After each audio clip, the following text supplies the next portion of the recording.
بسم الله الرحمن الرحيم. السلام عليكم ورحمة الله وبركاته. إن الحمد لله نحمده ونصلي على رسوله الكريم أما بعد. সমস্ত প্রশংসা, সমস্ত গুণগান বিশ্বজাহানের প্রতিপালক আল্লাহ সুবহানাহু ওয়া তাআলার জন্য, যার অশেষ মেহেরবানিতে আমরা সবচেয়ে ফজিলতপূর্ণ, শ্রেষ্ঠত্বপূর্ণ, গুরুত্বপূর্ণ মৌসুমের আজকের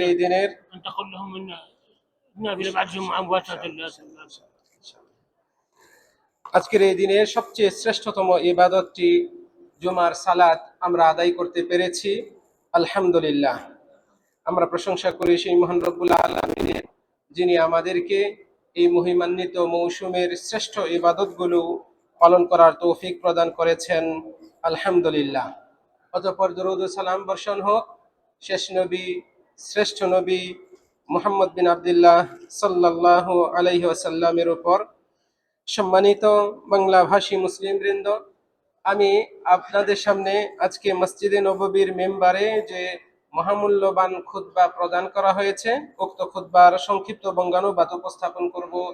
ওয়ামা তৌফিকি ইল্লা বিল্লাহ। আজকে মসজিদে নববীর মেম্বারে যিনি খুতবা দিয়েছেন, অত্র মসজিদের সুযোগ্য ইমাম এবং খতিব শেখ ডক্টর আব্দুল মুহসিন বিন মুহাম্মদ আল কাসেম হাফিজাহুল্লাহ। আমাদের সামনে তিনি যে বিষয়ে খুতবা দিয়েছেন, সেই বিষয়টি হচ্ছে যে পৃথিবীর সর্বোত্তম দিন সমূহ হচ্ছে জিলহজ্জের প্রথম 10 দিন। মূলত এই শিরোনামে খতিব সাহেব কোরআন ও সুন্নাহের আলোকে সময়োপযোগী এ মহামূল্যবান খুতবাটি আমাদের সামনে উপস্থাপন করেছেন। আমি এক্ষুনি উক্ত খুতবার সংক্ষিপ্ত বঙ্গানুবাদ শুরু করছি। সম্মানিত খতিব সাহেব খুতবার শুরুতে আল্লাহ সুবহানাহু ওয়া তাআলার প্রশংসা করেছেন, নবী মুহাম্মদ সাল্লাল্লাহু আলাইহি ওয়াসাল্লামের উপর দরুদ ও সালাম পাঠ করেছেন। তারপর তিনি মূল খুতবার শুরুতে বলছেন, আইয়ুহাল মুসলিমুন ফাদালাল্লাহু বাইনাল লায়ালি ওয়াল আইয়াম। হে মুসলমানগণ, আল্লাহ রাব্বুল আলামিন দিন এবং রাতগুলোর মাঝে ফজিলতের দিক থেকে তারতম্য করেছেন।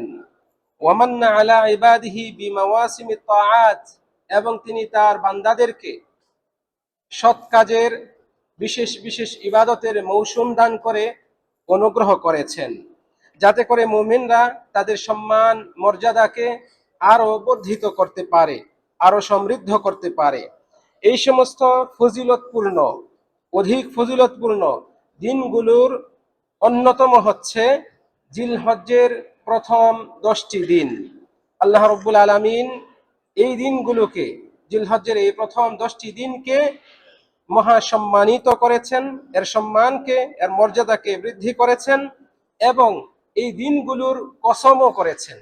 আর আল্লাহ রাব্বুল আলামিন কোন সম্মানিত, মহিমান্বিত, মহা গুরুত্বপূর্ণ বিষয় ছাড়া কসম করেন না। আল্লাহ রাব্বুল আলামিন এই দিনগুলোর কসম করে বলছেন, ওয়াল ফাজর ওয়া লায়ালিন আশর, শপথ ফজরের, শপথ 10 রাত্রির।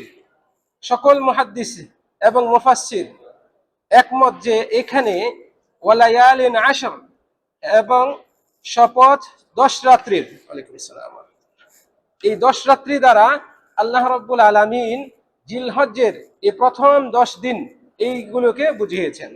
এই ব্যাপারে মুফাসসিরিনগণ একমত। সম্মানিত দিনী ভাইয়েরা, খতিব সাহেব তারপরে বলছেন, এইগুলো হচ্ছে আল্লাহ রাব্বুল আলামিনের হারাম মাস, হারাম সময়, হারাম দিন, মহাসম্মানিত দিন, এবং এগুলো বিশেষ এক গুরুত্বপূর্ণ মৌসুমের শেষ অংশ, অর্থাৎ হজ্জের মৌসুম। এই মৌসুমের শেষ অংশ, যেহেতু হজ্জের মৌসুম হচ্ছে শাওয়াল মাস, জিলকদ মাস এবং জিলহজ মাসের 13 তারিখ পর্যন্ত। ফলে এই যে জিলহজ মাসের এই দিনগুলো হচ্ছে হজ্জের মৌসুমের শেষ অংশ, শেষ দিনগুলো, এবং হজ্জের সবচেয়ে গুরুত্বপূর্ণ কাজ হচ্ছে এর ভেতরেই। তিনি বলছেন, নাহারুহা আফদাল মিন নাহারিল আশরিল আওয়াখিরি মিন রমাদান। এই জিলহজ্জের প্রথম 10টি দিন, দিনের বেলা, রমজানের শেষ দশকের দিনের বেলার চেয়ে অধিক ফজিলতপূর্ণ, উত্তম। রমজানের শেষ দশক আমরা জানি সবচেয়ে গুরুত্বপূর্ণ, কিন্তু সেই দশকের চেয়েও এই দশক, জিলহজের প্রথম দশক, এটা গুরুত্বপূর্ণ, বিশেষ করে দিনের বেলা, দিনগুলো, এই দিনের আমলগুলো। আর রমজানের শেষ দশকের রাতের আমলগুলো আল্লাহর কাছে সবচেয়ে প্রিয়। এবং এইভাবে শেখুল ইসলাম ইবনে তাইমিয়া রাহিমাহুল্লাহ ব্যাখ্যা করেছেন, যা খতিব সাহেব আজকের খুতবায় উল্লেখ করেছেন। এরপরে তিনি বলছেন, এই দশকে, এই জিলহজ্জের প্রথম 10টি দিনে আমল করা আল্লাহর কাছে অন্যান্য দিনের আমলের চেয়ে অধিক উত্তম এবং প্রিয়। হাদিসে এসেছে, রাসূল সাল্লাল্লাহু আলাইহি ওয়াসাল্লাম বলেছেন, মাল আমালু ফি আইয়ামিন আফদালা মিনহা ফি হাযিহি। এই দিনগুলোর, এই মৌসুমের, এই দশকের আমলের চেয়ে অন্য দশকের, অন্য কোনো সময়ের, অন্য কোনো দিনের আমল আল্লাহর কাছে এত প্রিয় নয়। সাহাবারা বললেন, আল্লাহর রাস্তায় জিহাদ করাও কি এত প্রিয় নয়? তিনি বললেন, না, আল্লাহর রাস্তায় জিহাদ করাটাও এত প্রিয় নয়। ইল্লা রাজুলুন খারাজা ইউখাতিরু বিনাফসিহি ওয়া মালিহি। তবে যদি কোনো ব্যক্তি তার জান মালকে ঝুঁকির মধ্যে রেখে জিহাদে বের হয়ে যায়, আর এগুলো নিয়ে তার জানমাল নিয়ে আর ফেরত আসতে না পারে, সে ব্যতীত। অর্থাৎ কোনো ব্যক্তি যদি জানমাল নিয়ে জিহাদে যায় আর শহীদ হয়ে যায়, ফেরত আর আসতে পারলো না, তাহলে ওই ব্যক্তির কথাটা ভিন্ন। এই দশকের বাইরেও যদি কোনো ব্যক্তি জিহাদ করে শহীদ হয়, তাহলে তার সেই শহীদি আমলটা সবচেয়ে শ্রেষ্ঠপূর্ণ। সম্মানিত দিনী ভাইয়েরা, এইভাবে রাসূল সাল্লাল্লাহু আলাইহি ওয়াসাল্লাম আমাদেরকে উদ্বুদ্ধ করেছেন। এই দশক, জিলহজ্জের আজকে 3 তারিখ, এক এক করে 2 দিন চলে গিয়েছে, আজকে তৃতীয় দিন। এই জিলহজ্জের প্রথম 10টি দিন, এই দিনের আমল আল্লাহর কাছে সবচেয়ে প্রিয়, এমনকি জিহাদের চেয়েও প্রিয়। অন্য সময় একজন বান্দা আল্লাহর রাস্তায় যদি জিহাদ করে, এই জিহাদ সবচেয়ে শ্রেষ্ঠ আমল আমরা জানি। এর চেয়েও উত্তম হচ্ছে এই সময় আপনি নফল নামাজ পড়বেন, নফল ইবাদত করবেন, জিকির আজকার করবেন, কোরআন তেলাওয়াত করবেন, দান সদকা করবেন, পিতামাতার খেদমত করবেন, অসহায় দুস্থ গরিব তাদের সাহায্যে এগিয়ে আসবেন, ইহসান করবেন সৃষ্টির প্রতি। এই আমলগুলো অন্য সময়ে জিহাদ করার চেয়ে উত্তম। আল্লাহ খতিব সাহেব বলছেন, এই মৌসুমে ইসলামের মৌলিক যে ইবাদতগুলো রয়েছে, এগুলো সমন্বয় ঘটে। এই যে 10টা দিন, এই 10 দিনের ভেতরে, জিলহজ্জের প্রথম দশকের মধ্যে ইসলামের মৌলিক বিষয়গুলো, ইবাদতগুলো, মূল প্রধান প্রধান ইবাদতগুলোর সমন্বয় ঘটে এই সময়। তার মধ্যে রয়েছে সালাত, নামাজ। নামাজ তো আমরা পড়ি, 5 ওয়াক্ত নামাজ তো এর ভেতরে আছে, জুমার নামাজ এর ভেতরে রয়েছে। ওয়াস সাদাকাহ, দান সদকা, এই সময় দান সদকা করা, একটু আগেও বললাম, উত্তম। ওয়াস সিয়াম, সিয়ামও এর মধ্যে রয়েছে, নফল সিয়াম বিশেষ করে, এবং আরাফার দিনের সিয়াম। তারপরে ওয়াল হজ, হজ। হজ কিন্তু অন্য কোনো মৌসুমে পাওয়া যায় না, এই মৌসুম ছাড়া। এই জিলহজ্জের এই প্রথম দশকের ভেতরেই রয়েছে হজ। ওয়ান নাহার, এবং অন্যতম শ্রেষ্ঠ ইবাদত হচ্ছে কুরবানি করা, আল্লাহর ওয়াস্তে কুরবানি দেওয়া। এটা কিন্তু এই জিলহজ্জের প্রথম 10 দিনের ভেতরেই রয়েছে। সম্মানিত দিনী ভাইয়েরা, এইভাবে খতিব সাহেব তারপরে উল্লেখ করছেন, হজ্জের অন্যতম বাহ্যিক এবং প্রকাশ্য একটি গুরুত্বপূর্ণ কর্ম হচ্ছে, এই জিলহজ্জের প্রথম দশকের একটি গুরুত্বপূর্ণ বাহ্যিক কর্ম হচ্ছে হাজ্জু বাইতুল্লাহিল হারাম, বাইতুল্লাহ হজ সম্পাদন করা। এটা হচ্ছে ইসলামের অন্যতম রুকন এবং ইসলামের অন্যতম মহা গুরুত্বপূর্ণ ভিত্তি। এর মাধ্যমে গুনাহ, পাপ, পঙ্কিলতা এগুলোকে মিটিয়ে দেওয়া হয়। রাসূল সাল্লাল্লাহু আলাইহি ওয়াসাল্লাম বলেছেন, আল হাজ্জু ইয়াহদিমু মা কানা ক্বাবলা। হজ এমন একটি ইবাদত যা হজ সম্পাদনের আগের সব গুনাহগুলোকে ধ্বংস করে দেয়, মিটিয়ে দেয়, নিশ্চিহ্ন করে দেয়। সুবহানাল্লাহ। তাহলে এই হজ হচ্ছে এই মৌসুমের মধ্যে, যদি কোনো ব্যক্তি হজ পালন করে, হজ আল্লাহর কাছে কবুল হয়, তাহলে বান্দার এই হজ পালনকারী হাজী সাহেবের পূর্বের সব গুনাহকে একেবারে ধ্বংস করে দেয়, মিটিয়ে দেয়, নিশ্চিহ্ন করে দেয়। তিনি বলছেন, ওয়াহুয়া তুহরাতুল লিল হাজ মিন আরদানিস সাইয়্যাত। হজ হচ্ছে একজন হাজী সাহেবের জন্য জীবনের সকল পঙ্কিলতা, কালিমা থেকে মুক্তি পাওয়ার, পবিত্র হওয়ার মাধ্যম। জীবনে সব কালিমা, অন্যায়, পাপ এগুলো থেকে পবিত্র হওয়ার মাধ্যম হচ্ছে এই হজ। আমাদের নবী মুহাম্মদ সাল্লাল্লাহু আলাইহি সাল্লাম বলেছেন, মান হাজ্জা লিল্লাহ, যে আল্লাহর ওয়াস্তে হজ করলো, ফালাম ইয়ারফুস ওয়ালাম ইয়াফসুক, অশ্লীল কাজ করলো না, ফাসিকি কাজ করলো না, সে ওই দিনের মতো নিষ্পাপ হয়ে ফিরে আসবে যেই দিন তার মা তাকে জন্ম দিয়েছিল। এরকম নিষ্পাপ নবজাতক সন্তান এনে হজ করে সে ফিরে আসবে। তাহলে এই হজ, এত মহা গুরুত্বপূর্ণ হজ, এটা এই দশকের মধ্যেই রয়েছে। এই দশকের মধ্যে রয়েছে ইয়াউম আরাফা, আরাফার দিন, যে দিনটি হচ্ছে মুসলমানদের বাহ্যিকভাবে, প্রকাশ্যভাবে সারা বিশ্ব থেকে আগত এই মুসলিমদের সমবেত হওয়ার দিন। তাদের একটা সমাবেশ হয় পৃথিবীতে, এই একটা দিনে এমন সমাবেশ হয় যেই দিনে একই ময়দানে, একই মাঠে, একই সময়ে সারা বিশ্ব থেকে আগত মুসলিমরা একত্রিত হন। এটা মুসলমানদের এই ইসলামের একটা বাহ্যিক প্রতীক, এর মাধ্যমে একটা বিশেষ সম্প্রীতি প্রকাশ পায়। ইয়াউমুন কারীমুন আলাল মুসলিমিন, মুসলমানদের জন্য মহা মূল্যবান একটি দিন। কেননা মা মিন ইয়াউমিন আকসারা মিন আন ইউতিকা আল্লাহু ফীহি আবদান মিনান নার মিন ইয়াউমি আরাফা। এই দিনটি মুসলমানদের কাছে মহা মূল্যবান এই জন্যই যে পৃথিবীতে আর কোনো দিন পাওয়া যায় না যেই দিন এই আরাফার দিনের চেয়ে আল্লাহ রাব্বুল আলামিন বেশি সংখ্যক মানুষকে জাহান্নাম থেকে মুক্তি দেন। মানে আরাফার দিনেই আল্লাহ রাব্বুল আলামিন পৃথিবীর সবচেয়ে বেশি মানুষকে জাহান্নাম থেকে মুক্তি দেন, ক্ষমা করেন। ফলে এই দিনটি কত গুরুত্বপূর্ণ, কতই না সৌভাগ্যবান তারা যারা আরাফার ময়দানে উপস্থিত হয়, রব্বুল আলামিনের দরবারে দুই হাত তুলে দোয়া করে, কান্নাকাটি করে, ইস্তিগফার করে, নিজের জন্য, পরিবারের জন্য, দেশবাসীর জন্য, পৃথিবীর মুসলমানদের জন্য কল্যাণ চেয়ে ক্ষমা প্রার্থনা করে। আল্লাহ রব্বুল আলামিন আমাদেরকে কবুল করুন। খতিব সাহেব বলছেন, আরাফার দিন হচ্ছে ইয়াউমু দুআইন ওয়া রাজা, দোয়া করার, আশা আকাঙ্ক্ষা আল্লাহর কাছে ব্যক্ত করার দিন। ওয়া খুশুইন, এবং আল্লাহর সামনে নিজেকে বিনীতভাবে উপস্থাপন করার দিন। আল্লাহর শাস্তির ভয় নিজের মধ্যে রেখে সেটা আল্লাহর কাছে প্রকাশ করার দিন, ক্ষমা প্রার্থনার দিন। রাসূল সাল্লাল্লাহু আলাইহি সাল্লাম আমাদেরকে যে শিক্ষা দিয়েছেন সেই আলোকে ইবনে আব্দুল বার রাহিমাহুল্লাহ, একজন মনীষী, তিনি বলছেন, দুআ ও ইয়াউমি আরাফা, আরাফার দিবসের দোয়া মুজাবুন কুল্লুহু ফিল আগলাব, সাধারণত সব দোয়াই কবুল করা হয়। আরাফার দিবসের দোয়া সাধারণত সবগুলোই কবুল করা হয়। তাহলে এই আরাফার দিবসে আপনি নিজের জন্য, পরিবারের জন্য, দেশবাসীর জন্য, যারা দোয়া চেয়েছে তাদের জন্য, যারা দোয়া চায় নাই তাদের জন্য, বিশ্বের মুসলমানদের জন্য আপনি দোয়া করে আসুন। রাসূল সাল্লাল্লাহু আলাইহি ওয়াসাল্লাম বলছেন, যখন কোনো বান্দা তার অপর কোনো ভাইয়ের জন্য দোয়া করে, তার অনুপস্থিতিতে, সে জানে না, তারপরে তার জন্য দোয়া করছে, আল্লাহ তাআলা তার দোয়া কবুল করেন, এবং এই দোয়াকারীর জন্য ফেরেশতারাও অনুরূপ দোয়া করেন। আপনি আপনার কোনো মুসলিম ভাইয়ের জন্য দোয়া করছেন, সে জানে না, অথচ আপনি তার জন্য দোয়া করছেন।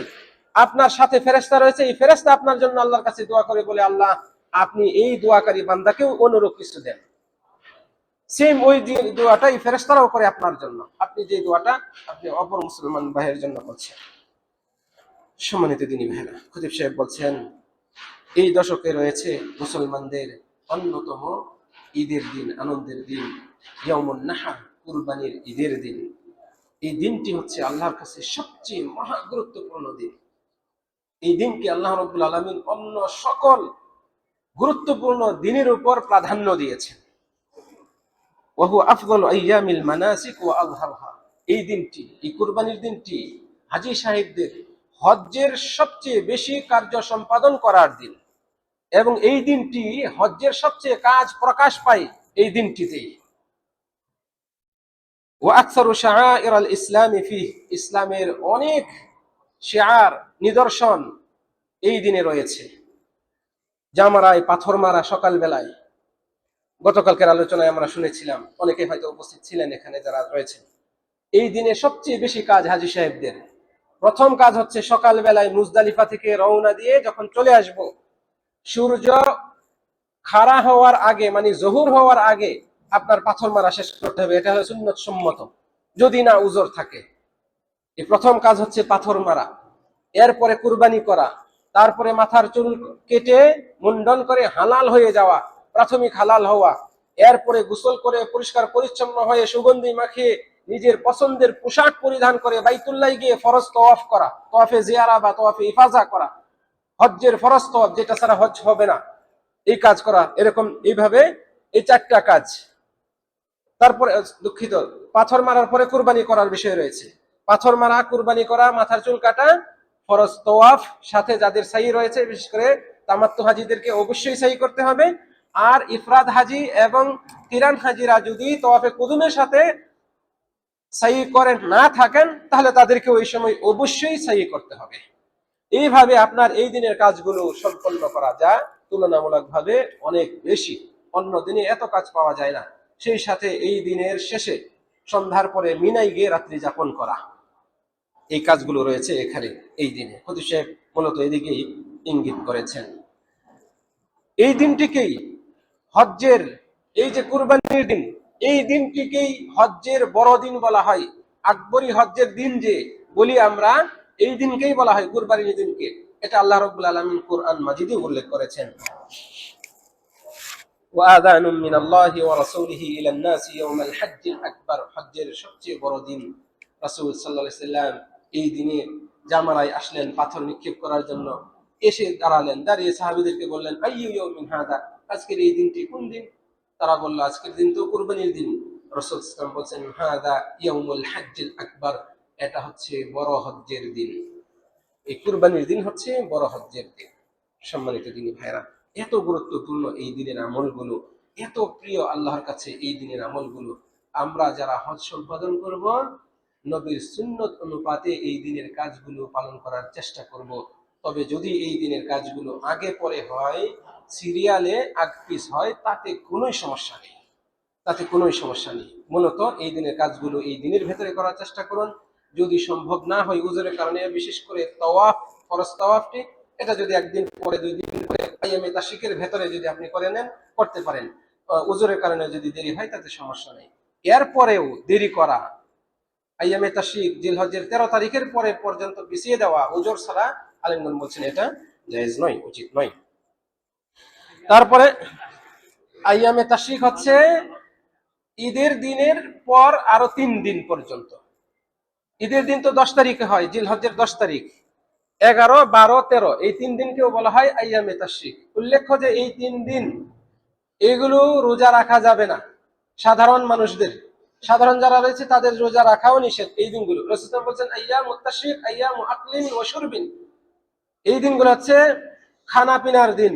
কুরবানি করেছেন, আপনি খাবেন, কুরবানির মাংস খাবেন, আত্মীয় স্বজন আসবে, তাদেরকে সাথে নিয়ে মেহমানদারি করবেন, খাবেন, আনন্দের দিন এগুলো। এইখানে রোজা রাখা নাই। শুধু এই দিনগুলোতে, আইয়ামে তাশরিকের এই দিনগুলোতে এক শ্রেণীর মানুষ রোজা রাখতে পারে, তারা হচ্ছে যারা তামাত্তুর হাজি অথবা কেরান হাজি, কিন্তু কুরবানি দিতে পারছে না। টাকা ছিল, এখন টাকাটা নাই, কোনো কারণে হারিয়ে গেছে বা তার হাতছাড়া হয়ে গেছে। টাকা আছে কিন্তু কুরবানির পশু পাচ্ছে না ক্রয় করার, কুরবানির পশু আছে কিন্তু তার কাছে টাকা নাই, কোনোভাবে ম্যানেজ হচ্ছে না। এইরকম যারা অবস্থায় পড়েছেন তাদের জন্য 10টা রোজা রাখতে হয়, 3টা হজ্জের সময় আর 7টা দেশে ফেরত যাওয়ার পরে এই 10টা রোজা রাখতে হবে। তিলকা আশারাতুন কামিলা, আল্লাহ তাআলা বলেন এই হচ্ছে মোট 10টি, পূর্ণ 10টি রোজা। এই 3টি রোজা এটা এই হাজী সাহেবগণ যারা কুরবানি দিতে পাচ্ছেন না অথচ তার উপর কুরবানি ওয়াজিব, তাদের এইটার ফিদিয়া হিসেবে হজ্জের মৌসুমে 3টা রোজা রাখতে হয়। এই 3টা রোজা তারা এই সময় ঈদের পর দিন থেকে রাখতে পারে, এছাড়া অন্য কারোর জন্য এই সময় অনুমতি নেই। সম্মানিত দিনী ভাইরা, খতিব সাহেব তারপরে বলছেন, এই মৌসুমের অন্যতম শ্রেষ্ঠ ইবাদত হচ্ছে প্রথম 9 দিন রোজা রাখা। এই জিলহজ্জের প্রথম দশকে শ্রেষ্ঠ অন্যতম ইবাদত হচ্ছে প্রথম 9 দিন রোজা রাখা। প্রথম 9 দিন কেন? যেহেতু 10ম দিন হচ্ছে কুরবানির দিন, আর ঈদের দিনে রোজা রাখা হারাম সব মানুষের জন্য, সব মুসলমানের জন্য, সবার জন্য এটা কুরবানির দিনে, ঈদের দিনে রোজা রাখা। ফলে প্রথম 9 দিন যদি কোনো ব্যক্তি একটানা রোজা রাখে সবচেয়ে ভালো। এই মৌসুমের রোজাদার হিসেবে শ্রেষ্ঠ ব্যক্তি সে। বিশেষ করে আরাফার দিনের রোজা, এই দিনের রোজার ব্যাপারে রাসূল সাল্লাল্লাহু আলাইহি ওয়াসাল্লাম বলছেন, এই দিনের রোজা, আরাফার রোজা, পূর্ববর্তী 1 বছর এবং পরবর্তী অগ্রিম 1 বছর, এই 2 বছরের গুনাহকে মিটিয়ে দেয়। আরাফার দিনের রোজা। তবে সুন্নত হচ্ছে, উত্তম হচ্ছে আরাফার দিনের রোজা রাখবেন না হাজী সাহেবগণ, যারা আরাফার ময়দানে অবস্থান করবেন। হাজী সাহেব ছাড়া বাকিরা এই দিনে রোজা রাখবে। হাজী সাহেবরা এই জন্যই রাখবেন না, যেহেতু রাসূল সাল্লাল্লাহু আলাইহি ওয়াসাল্লাম জীবনে একটা হজ্জি করেছেন, এই হজ্জে তিনি আরাফার দিনে রোজা রাখেন নাই। ফলে খতিব সাহেব বলছেন তাআসিয়ান বিফি'লি রাসূলিল্লাহ সাল্লাল্লাহু আলাইহি ওয়াসাল্লাম, রাসূল সাল্লাল্লাহু আলাইহি ওয়াসাল্লাম যে কাজটা করেছেন সেটার অনুসরণে হাজী সাহেবগুলো করবেন না। আর রাসূল সাল্লাল্লাহু আলাইহি ওয়াসাল্লামের কাজ ছিল এটা, যে তিনি আরাফার দিনে আরাফার ময়দানে হজ করতে গিয়েছেন, তিনি রোজা রাখেন না। ফলে হাজী সাহেবগুলো রাখবেন না। সম্মানিত দিনী ভাইরা, অনুরূপভাবে এই দশকের শ্রেষ্ঠ ইবাদত হচ্ছে বেশি বেশি জিকির করা, বেশি বেশি জিকির করা। আর জিকিরগুলোর মধ্যে বিশেষ করে রাসূল সাল্লাল্লাহু আলাইহি ওয়াসাল্লাম উল্লেখ করেছেন যেন ফাআকসিরু ফীহিন্না, তোমরা এই দিনগুলোতে, এই মৌসুমে বেশি বেশি করে পাঠ করো মিনাত তাহলিল, লা ইলাহা ইল্লাল্লাহ, ওয়াত তাকবীর, আল্লাহু আকবার, ওয়াত তাহমিদ, আলহামদুলিল্লাহ। এই জিকিরটা যেন বেশি বেশি করে পাঠ করি। আলেমগণ এগুলো সমন্বয় করে বলছেন, যেগুলো হাদিস সম্মত, হাদিস থেকেও এসেছে, আল্লাহু আকবার, আল্লাহু আকবার, লা ইলাহা ইল্লাল্লাহ, আল্লাহু আকবার, আল্লাহু আকবার, ওয়ালিল্লাহিল হামদ। এই তাকবীর, এই দশকে এই তাকবীরটি সব সময় আমরা পাঠ করব। আমভাবে, এটা সাধারণভাবে আমরা যে কোনো সময় পাঠ করব, আলহামদুলিল্লাহ, আল্লাহু আকবার, লা ইলাহা ইল্লাল্লাহ। আর বিশেষভাবে তাকবীর মুকাইয়াদ রয়েছে, বিশেষভাবে আরাফার দিন সকাল থেকে, ফজরের পর থেকে, ওই যে আইয়ামে তাশরিক বললাম, আইয়ামে তাশরিকের শেষ দিন আসর পর্যন্ত এই তাকবীর চলতে থাকবে, আল্লাহু আকবার, আল্লাহু আকবার, লা ইলাহা ইল্লাল্লাহু, আল্লাহু আকবার, আল্লাহু আকবার, ওয়ালিল্লাহিল হামদ। খতিব সাহেব বলছেন কুরআন তেলাওয়াত করা এর বহু সওয়াব আছে এবং এটা বহু গুণ সওয়াব দেওয়া হয়। একটা হরফ তেলাওয়াত করলে 10 নেকি পাওয়া যায়, একটা নেকি সেটাকে 10 গুণ বৃদ্ধি করা হয়, সেখান থেকে আরো বহু গুণ বৃদ্ধি করা হয়। খতিব সাহেব ইঙ্গিত দিয়ে বলেছেন এই সময়ে বেশি বেশি কোরআন তেলাওয়াত করুন। অনুরূপভাবে ওয়াসসাদাকাতু মিন আবওয়াবিস সাআদা, দান সদকা এটা সৌভাগ্যের দ্বারকে উন্মুক্ত করে দেয়। দান সদকা সুখ, সমৃদ্ধি, সৌভাগ্য এনে দেয়। কাজে এই সময় বেশি বেশি দান সদকা করুন। আর যখন প্রয়োজন হয়, মানুষের অভাব যখন থাকে, সেই সময় দান সদকা এটা আরো উত্তম, সেই সময় দান সদকা এটা আরো উত্তম। কাজে এই সময় আপনারা দান সদকা করুন। আপনি আরাফার ময়দানে, মুজদালিফায় খাবারের জন্য হাহাকার, খাবারের দোকানে প্রচন্ড ভিড় থাকে, অনেকের কাছে টাকা থাকেও না, হয়তো টাকাওয়ালা কিন্তু উপস্থিত ওই সময় টাকা নেই। আপনি যদি একটু ব্যবস্থা করেন, দেখবেন অনেকেই ব্যবস্থা করে, দোকানে 100টা অর্ডার দিয়ে দেয়, হাজিরা আসবে 100 জনকে আমার পক্ষ থেকে দাও, সে টাকা পরিশোধ করে দেয়।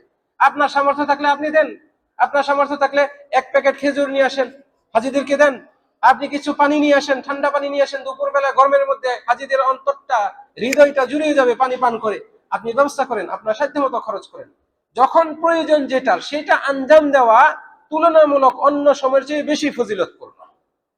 এই যে দুপুরবেলায় আমরা জুমার নামাজ পড়তে আসছি, আপনি দেখছেন, খেয়াল করেছেন, রাস্তায় পানির বোতল, পানির কার্টুনকে কার্টুন দিয়ে রেখেছে। কেন দিয়েছে? প্রচন্ড গরমের মধ্যে মানুষ আসছে, মুসল্লিরা আসতেছে, এই সময় পানির প্রয়োজনীয়তাটা বেশি। এটা যদি ফজরের সময় বিছিয়ে রাখতো, ওই সময়ও দিলেও সওয়াব রয়েছে, কিন্তু তুলনামূলক এই সময়ে সওয়াব বেশি, কারণ এই সময় প্রয়োজন বেশি, চাহিদাটা বেশি। এই যে নামাজ পড়ে হাজিরা বের হবে, রাস্তায় দেখবেন পানি দিচ্ছে দিচ্ছে। কেন দিচ্ছে এই সময়? কারণ এই সময় প্রয়োজনটা বেশি, চাহিদাটা বেশি। যখন চাহিদা, অভাব, প্রয়োজন বেশি থাকে, সেই সময় যদি আপনি আঞ্জাম দিতে পারেন, আল্লাহর কাছে এই ইবাদতটি অন্য সময়ের চেয়ে বেশি প্রিয়। খতিব সাহেব এভাবে ইঙ্গিত দিয়েছেন। অনুরূপভাবে এটা যদি শরীফুজ্জামান হয়, যে জামান, যে সময়ের ইবাদতগুলো অধিক প্রিয়, অধিক ফজিলতপূর্ণ, সেই সময় আপনি এই স্থান সৎকার আরো বেশি করে করুন।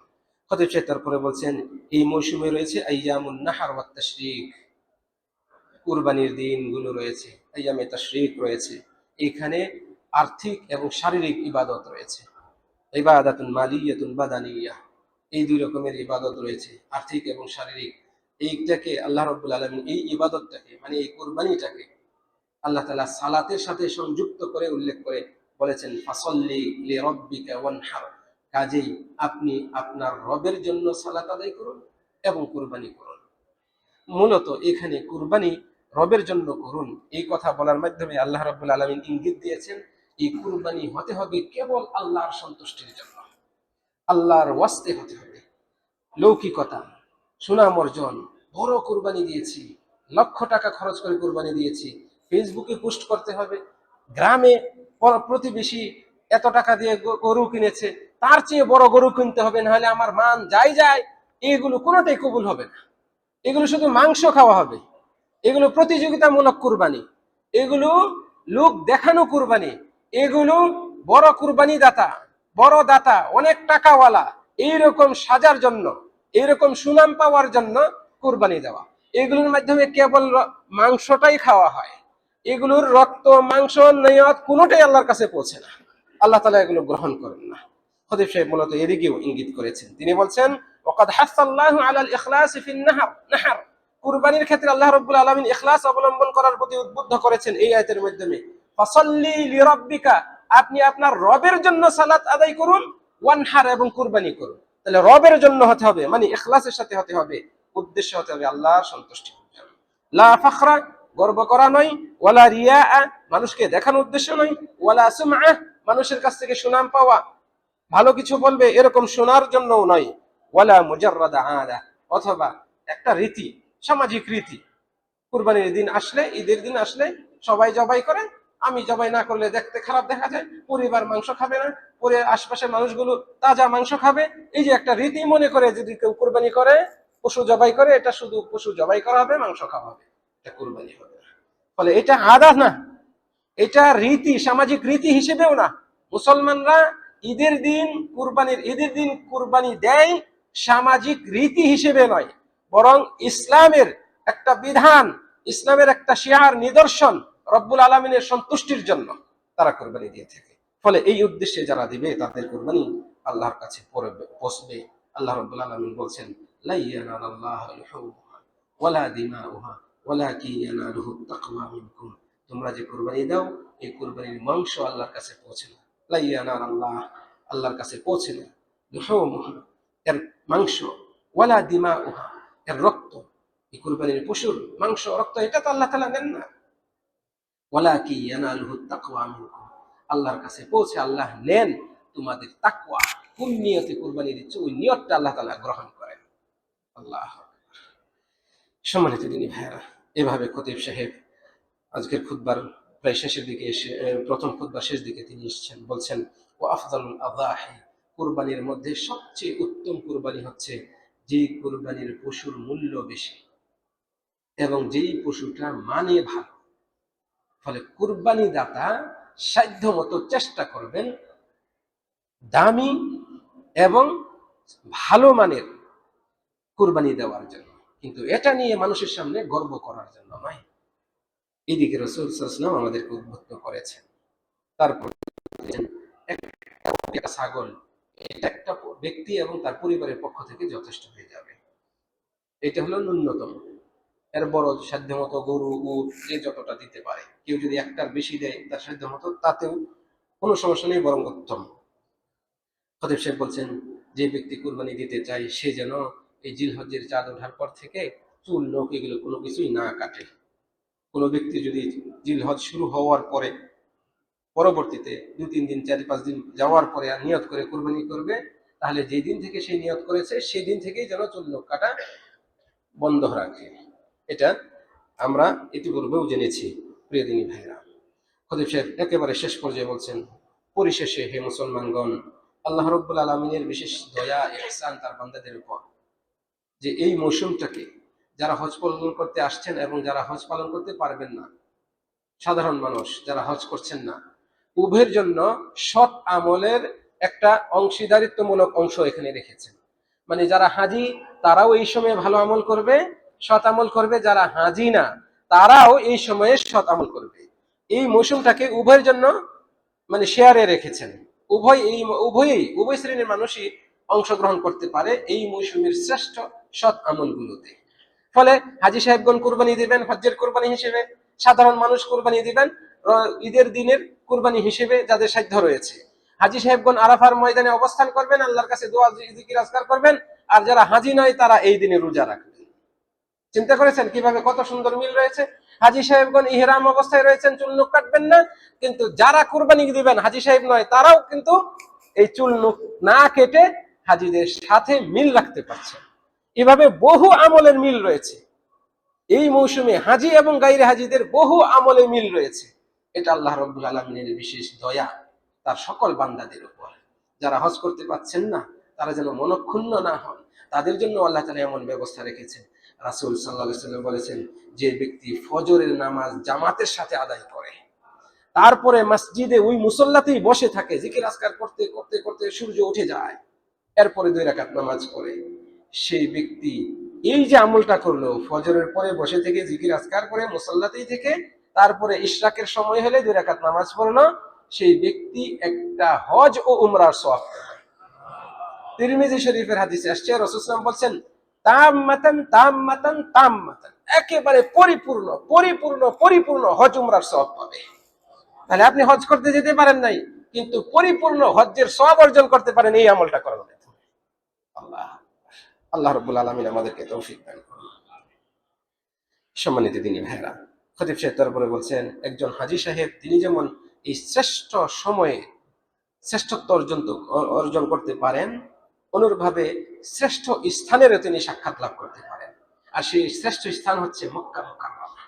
সেখানে মাশায়ের রয়েছে, মিনা, মুজদালিফা, আরাফা, এই ময়দানগুলো রয়েছে, হারামের চত্বর রয়েছে, সেখানে গিয়ে ইবাদত করে শ্রেষ্ঠত্ব অর্জন করতে পারেন। যে চত্বরটি, যে শহরটি আল্লাহর কাছে সবচেয়ে প্রিয়। আল্লাহ রাব্বুল আলামিন এই মক্কার শপথ করেছেন, লা উকসিমু বিহাদাল বালাদ, আল্লাহ তাআলা এই মক্কার কসম করেছেন। তাহলে এই মক্কা কত গুরুত্বপূর্ণ, কত মানে মর্যাদাপূর্ণ। আল্লাহ তাআলা এই মক্কাকে পবিত্র করেছেন, কদ্দাসাহা ওয়াসানাহা, আল্লাহ তাআলা এই মক্কাকে, মক্কা নগরীকে পবিত্র করেছেন, এটাকে সুরক্ষা দিয়েছেন। এর মধ্যে আল্লাহ রাব্বুল আলামিন নানা কল্যাণ অবারিত রেখে এটাকে কল্যাণময় করেছেন, বরকতময় করেছেন। এই শহরটিকে আল্লাহ তাআলা নিরাপদ করেছেন, ফলে সেখানে কোনো রকমের যুদ্ধ বিগ্রহ করা যাবে না। এখানে এই মক্কা মুকাররমায় যে সমস্ত পশু প্রাণী রয়েছে, পাখি রয়েছে, এগুলো নিরাপদ, এগুলোকে তাড়িয়ে দেওয়া, এগুলোকে শিকার করা, আঘাত করা, এগুলো নিষেধ করা হয়েছে। অনুরূপভাবে মক্কার গাছগাছালি এগুলোকে উপড়ে ফেলা, কেটে ফেলা, ছেটে ফেলা, এগুলো থেকেও নিষেধ করা হয়েছে। এইভাবে মক্কাকে আল্লাহ রাব্বুল আলামিন সুরক্ষিত করেছেন। সেখানে যদি কোনো ধন সম্পদ পাওয়া যায়, সেটা যত দামি হোক না কেন, কারো জন্য সেটা হাতে তুলে একেবারে নিষিদ্ধ। তবে সেই ব্যক্তির জন্য যে এটা নিবে, কেবল প্রচার করবে, তার মালিককে খুঁজবে, এইরকম যার উদ্দেশ্য, সে ছাড়া অন্য কারো জন্য মক্কা মুকাররমায়, বিশেষ করে হারাম এলাকায় যে মহামূল্যবান বস্তুই পরে থাকুক না কেন, সেটা ধরা নিষেধ।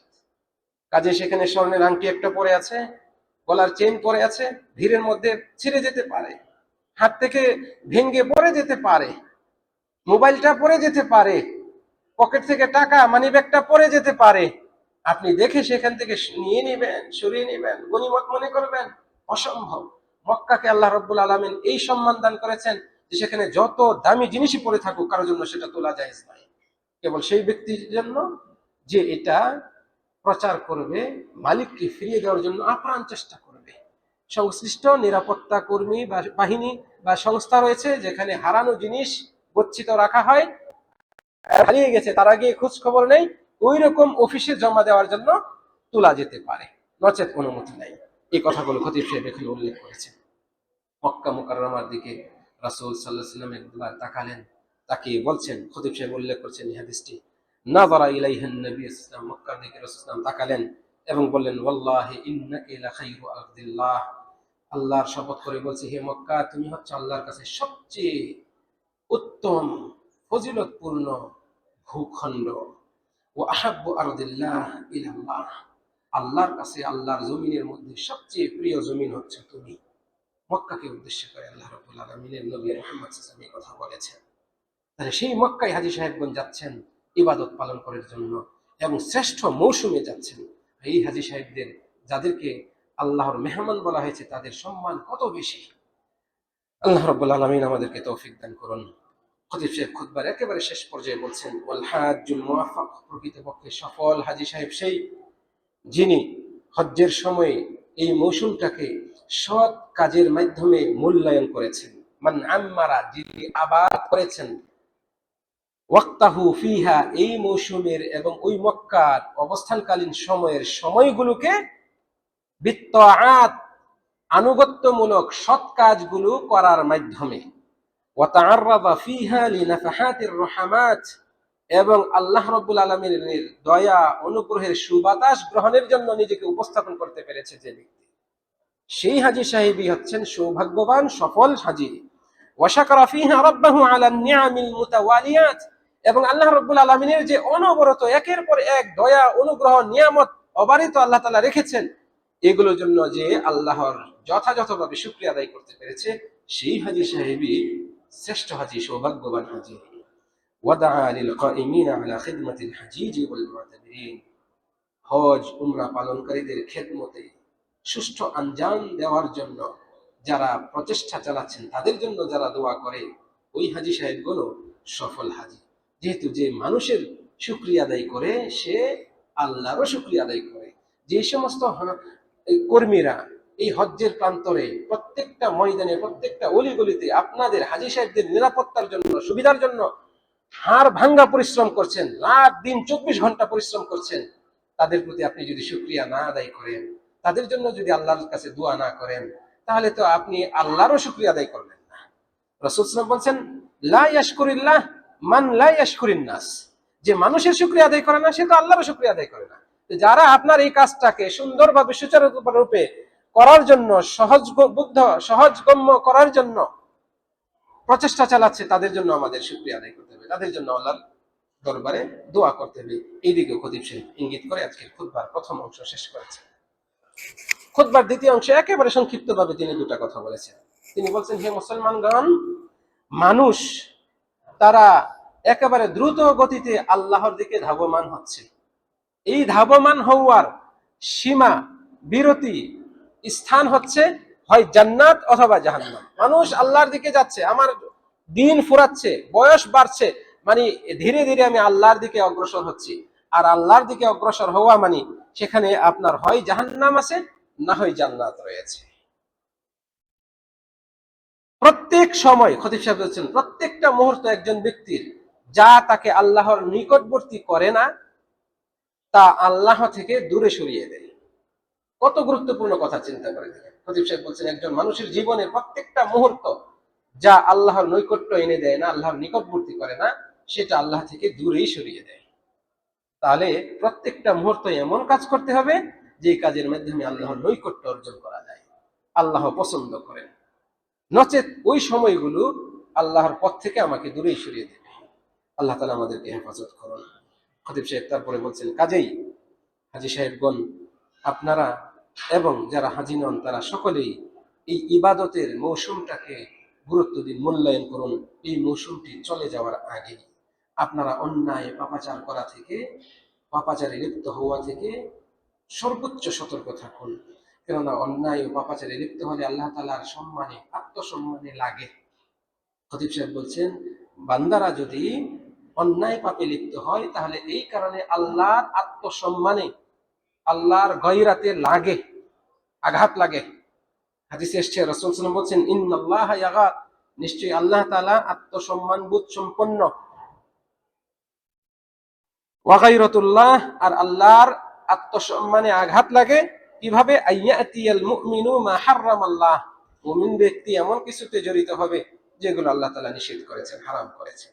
মুমিন ব্যক্তি যদি হারাম কাজে জড়িত হয়, এতে আল্লাহ তাআলা রুষ্ট হন, ক্রুদ্ধ হন, তার গায়রাতে লাগে। অতএব আল্লাহ রাব্বুল আলামিনের সম্মানে আঘাত লাগে এমন কাজ থেকে আমাদেরকে সতর্ক থাকতে হবে। আল্লাহ রাব্বুল আলামিন আমাদের সকলকে তৌফিক দান করুন। খতিব সাহেব শেষ কথা বলছেন এভাবে, যে ব্যক্তি আল্লাহর কাছে এই প্রিয় দিনগুলোতে তওবা করে, তওবাকারী হিসেবে সেই ব্যক্তি কতই না উত্তম। এখন এই কথাটাই খতিব সাহেব বলছেন, ওয়ামা আজমালাত তাইবু, ওই তওবাকারী কতই না আজমাল, কতই না উত্তম, কতই না সুন্দর, কতই না শ্রেষ্ঠ। ইয়াতুবু ফি আহাব্বিল আইয়ামি ইলাল্লাহ, আল্লাহর কাছে যে দিনগুলো সবচেয়ে প্রিয়, সেই দিনগুলোতে তওবা করে, এমন তওবাকারী কতই না উত্তম। কাজেই ওয়ামান আহাসসা বিতাকসিরিন ফি কওলিহি, কাজেই যে ব্যক্তি অনুভব করে, উপলব্ধি করে যে সে তার কথায় ভুল ত্রুটি করেছে, তার কথায় দোষ রয়েছে, ত্রুটি রয়েছে, তার আমলে ঘাটতি রয়েছে, তার অবস্থায়, তার অন্তরের পরিবর্তনে, পরিস্থিতিতে, উদ্বিগ্নতায়, নানান রকমের নেতিবাচক বিষয় রয়েছে, ফাআলাইহি বিত্তাওহীদ ওয়াল ইস্তিগফার, তার উচিত আল্লাহর তাওহীদকে, আল্লাহর ওয়াস্তে কাজ করা, আল্লাহর তাওহীদকে গ্রহণ করা, আঁকড়ে ধরা এবং বেশি বেশি ইস্তিগফার করা। কেননা তাওহীদের উপর অবিচল থাকা আর বেশি বেশি ইস্তিগফার করা, এই দুইটা জিনিস হচ্ছে এমন শিফা, যে শিফায় সব কিছু আল্লাহ রাব্বুল আলামিন ক্ষমা করে দেন, মাফ করে দেন, ব্যক্তিকে উদ্ধার করেন, যদি তার সততার সাথে এবং একনিষ্ঠতার সাথে করে থাকে বান্দা। আল্লাহ রাব্বুল আলামিন আমাদের সকলকে আজকের এই সংক্ষিপ্ত খুতবা থেকে যা শুনেছি, যা বুঝেছি, সেগুলো দ্বারা আমাদেরকে উপকৃত করুন। রব্বুল আলামিন আমাদের সকলকে এই মৌসুমে যে শ্রেষ্ঠ ইবাদতগুলো পালন করছি, এইগুলো পালন করার মাধ্যমে সফল ব্যক্তিদের অন্তর্ভুক্ত করুন। রব্বুল আলামিন এই বছর যারা হজ পালন করতে এসেছেন, সকলের হজকে নবী সাল্লাল্লাহু আলাইহি ওয়াসাল্লামের সুন্নত অনুপাতে আমল করার তৌফিক দান করুন। সকলের হজকে হজ্জে মাবরুর হিসেবে কবুল করুন। সকলকে সুস্থতার সাথে, নিরাপত্তার সাথে, স্বতঃস্ফূর্তভাবে জেনে বুঝে হজ সম্পাদন করা, বাইতুল্লাহ তওয়াফ করা, আরাফার ময়দানে অবস্থান করে করণীয় কাজগুলো করার, আরো মাশাইরগুলোতে অবস্থান করে যথাযথভাবে সুন্নত পদ্ধতিতে আমলগুলো করার তৌফিক দান করুন।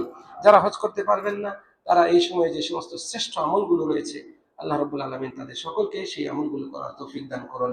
রব্বুল আলামিন আমাদের এই মৌসুমে যারা সফলকামভাবে তার কাছে, আমাদেরকেও তাদের অন্তর্ভুক্ত করুন। এই কামনা রেখে আজকের আলোচনা শেষ করছি। আকুলু কওলি হাযা ওয়া আস্তাগফিরুল্লাহ লি ওয়া লাকুম ওয়া লিসাইরিল মুসলিমিন মিন কুল্লি যামবিন ফাস্তাগফিরুহু ইন্নাহু হুয়াল গফুরুর রহিম। আসসালামু আলাইকুম ওয়া রাহমাতুল্লাহি ওয়া বারাকাতুহু।